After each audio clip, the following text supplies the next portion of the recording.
This is the Pat Down. I'm Patrick Galactic, and next to me is Richie Daggers Crime. Hello.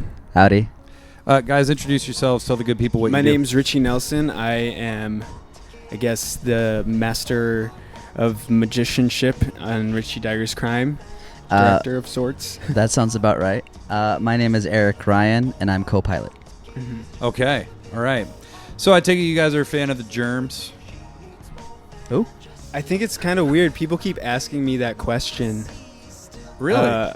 And I've heard about a group in LA. I think they do polka or something. Yeah. They were a very famous polka band. Yeah, but it's really weird. It's like I'm a germaphobe, so I stay away. we Purell everything.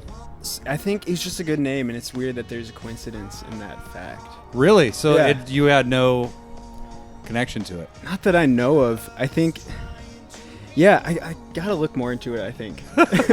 Wow. But That is it's so incredible- weird. That is an incredible coincidence. It's life, right? Yeah. Yeah.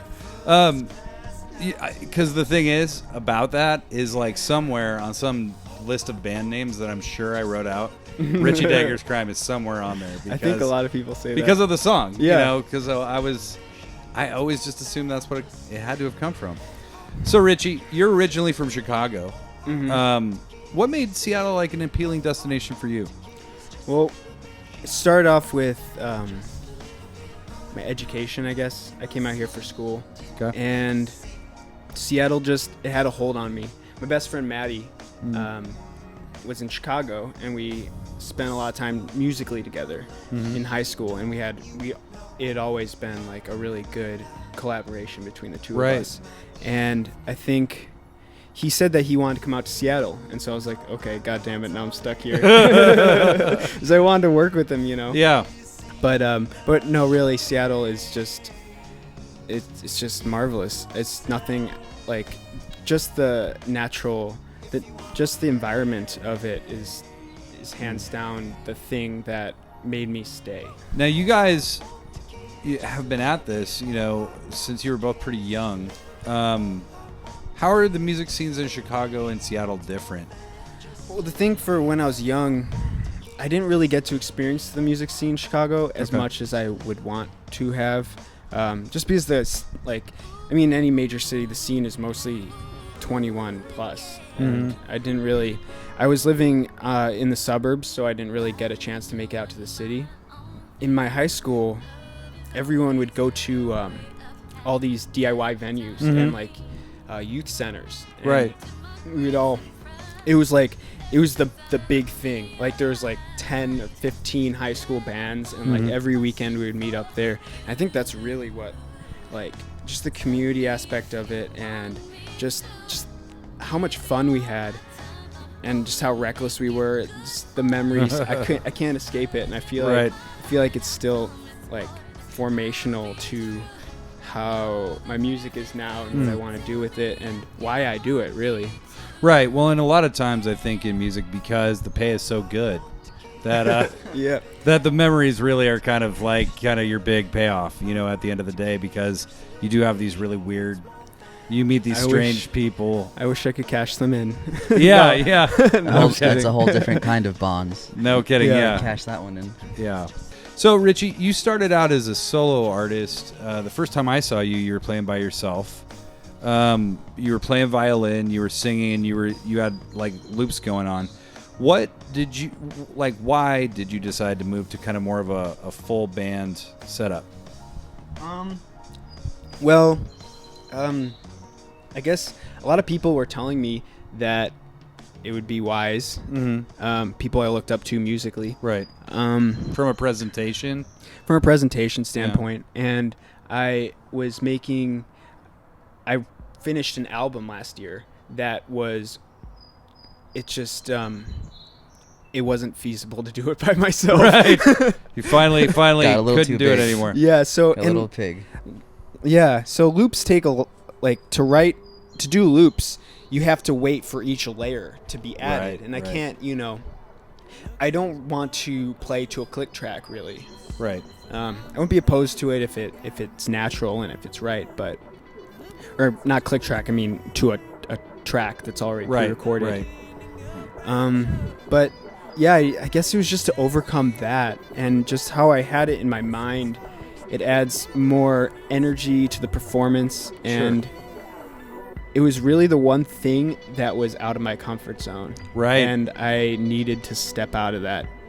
Now, Eric, you and Richie have worked together on a lot of different kinds of stuff, Yeah. in a lot of different capacities. How's your role in RDC different than in your previous collaborations? Well, in a lot of the previous work that we've done together, it seems like we kind of just partner up at a certain point. We kind of come together around an idea that's shared, and we work towards like a balance, like way of working between the two of us and three of us sometimes. But the difference between this role, I think, is that I'm more of there to support Richie because it's about bringing his visions to life. Yeah.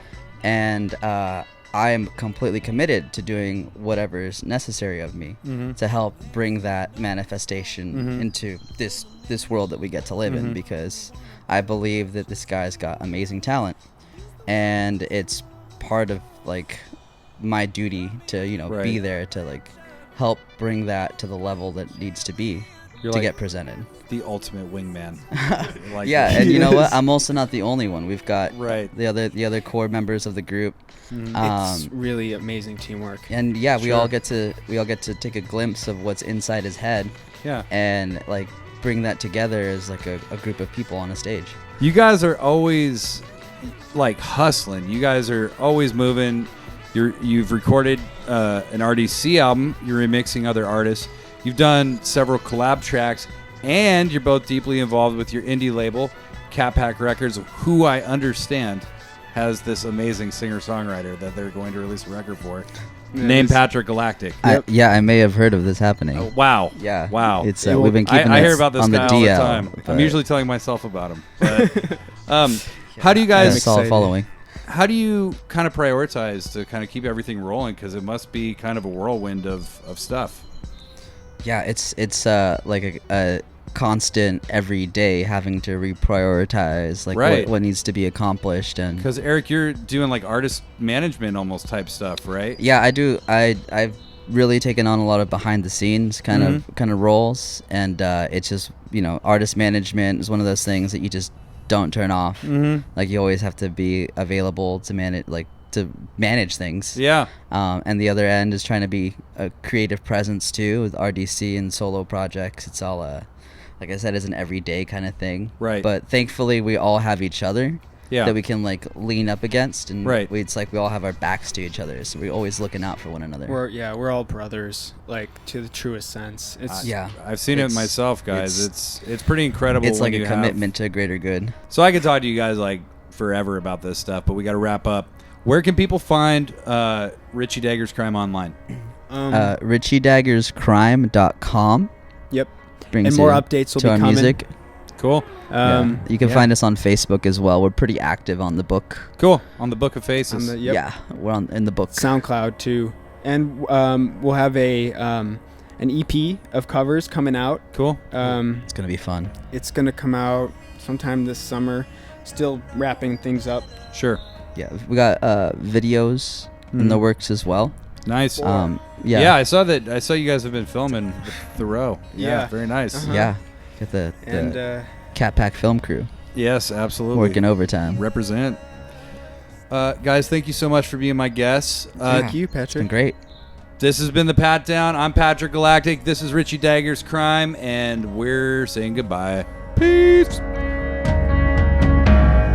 Chloe does the tables at